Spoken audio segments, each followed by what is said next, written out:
Thank you for tuning in to NCCI Universum's Biblical Read-Along on the Laws of Human Relations. We will be using the Hebraic name Yah instead of Lord and Elohim instead of God. We hope that you are edified as you read along with us about the ancient laws of Elohim regarding human relations. Please don't forget to subscribe and give it a like, as this will help the channel grow. Before we embark on the laws of human relations, imagine how different the world would be if mankind kept God's laws. How common would murder, adultery, lying, theft, and false testimony be? Would our history of slavery, racism, and classism even exist? What would our communities look like? Let's take this journey together and see how different our world could be if mankind adhered to these standards.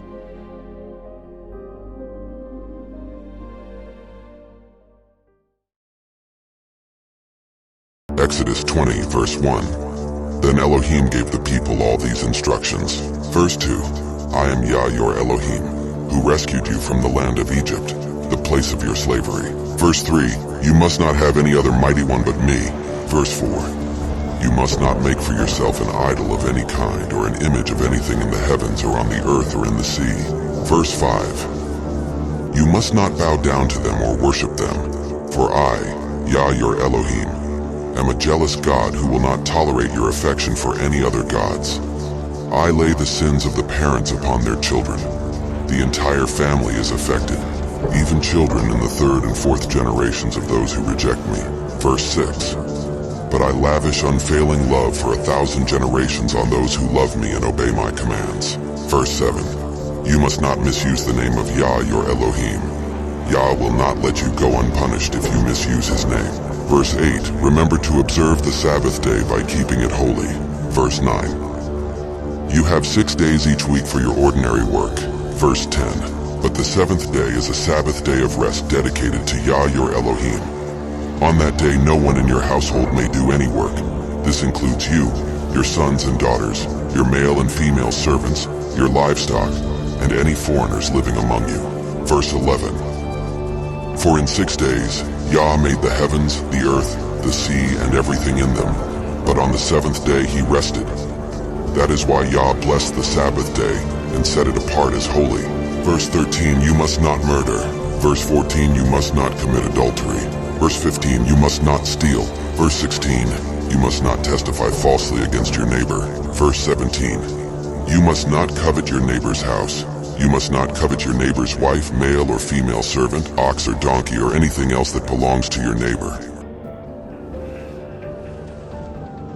Exodus 21, verse 1. These are the regulations you must present to Israel. Verse 2. If you buy a Hebrew slave, he may serve for no more than 6 years. Set him free in the 7th year, and he will owe you nothing for his freedom. Verse 3. If he was single when he became your slave, he shall leave single. But if he was married before he became a slave, then his wife must be freed with him. Verse 4.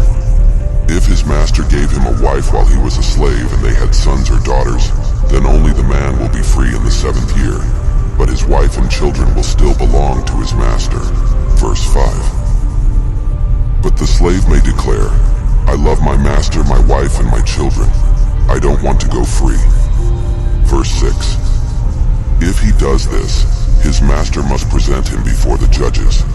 Then his master must take him to the door, or doorpost, and publicly pierce his ear with an awl. After that, the slave will serve his master for life. Verse 7. When a man sells his daughter as a slave, she will not be freed at the end of 6 years as the men are. Verse 8. If she does not satisfy her owner, he must allow her to be bought back again. But he is not allowed to sell her to foreigners, since he is the one who broke the contract with her. Verse 9. But if the slave's owner arranges for her to marry his son, he may no longer treat her as a slave, but as a daughter. Verse 10. If a man who has married a slave wife takes another wife for himself, he must not neglect the rights of the first wife to food, clothing, and sexual intimacy. Verse 11, if he fails in any of these 3 obligations, she may leave as a free woman without making any payment. Verse 12, anyone who assaults and kills another person must be put to death. Verse 13, but if it was simply an accident permitted by God, I will appoint a place of refuge where the slayer can run for safety. Verse 14. However, if someone deliberately kills another person, then the slayer must be dragged even from my altar and be put to death.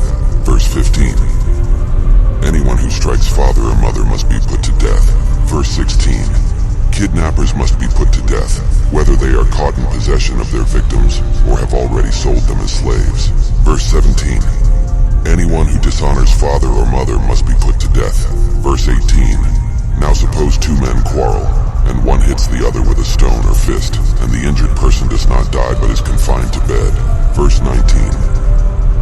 If he is later able to walk outside again, even with a crutch, the assailant will not be punished, but must compensate his victim for lost wages and provide for his full recovery. Verse 20.